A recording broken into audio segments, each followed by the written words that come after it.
Zirkunferentzia ez da poligono bat, kurba bat delako hemen ikusten den bezala.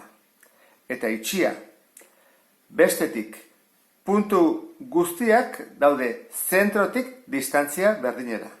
Horregatik da zirkunferentzia.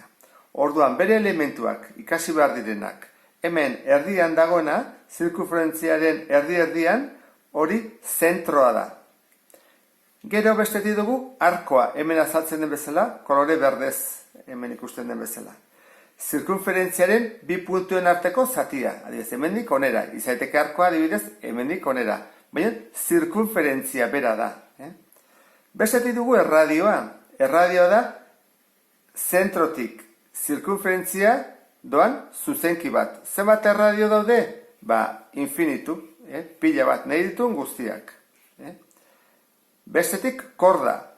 Korda hemen horiz dago marraztuta, eta da zirkunferentziaren bi puntu lotzen dituen zuzenki bat, adibidez, hau honekin.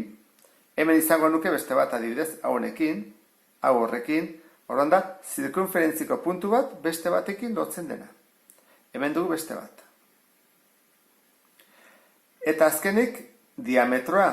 Diametroa zer da? Zentrotik pasatzen den korda bat. Orduan, korda elkartzen dugu hau, eta hori izango izateke diametroa. Baita ere, esan daiteke dela bi erradio jarraian, ezta? Alde batea eta bestea. Zuzenki bat osaturik. Jakin behar dugu baita ere, bi angelu mota daudela zirkunferentziaren barruan.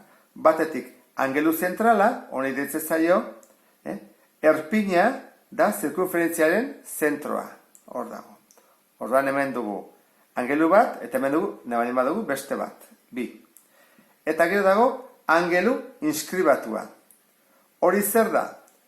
Erpina zirkunferentziaren puntu batean duena. Hemen ez du ondo jartzen, angelu inskribatua. Hor da horrela. Angelu horren erpina nun dago?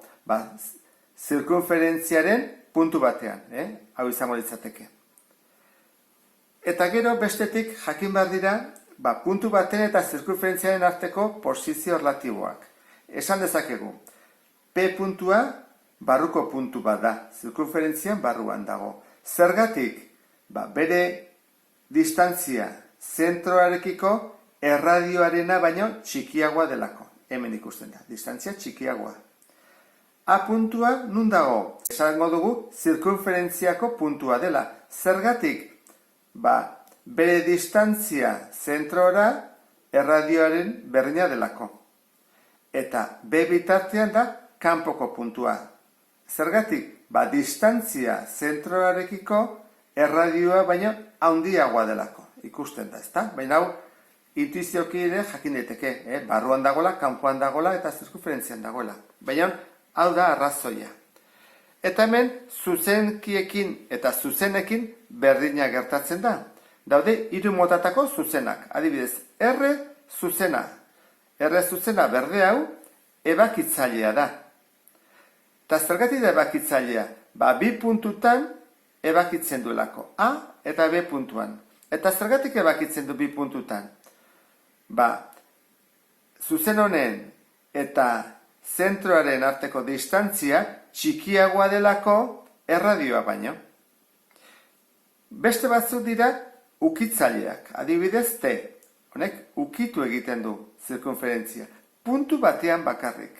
80 gradu osatzen ditu eta zentrotik zuzenarekiko daun distantzia erradioaren berdina da. Ukitzaileak. Eta gero daude kanpoko zuzenak. Adibidez hemen S dugu urdinez jarrita. Ze gertatzen dauekin? Distantzia dela erradioarena baina handiagoa. Horregatik daude hauek kanpoan. Eta honekin bukatuko genuke zirkunferentzia.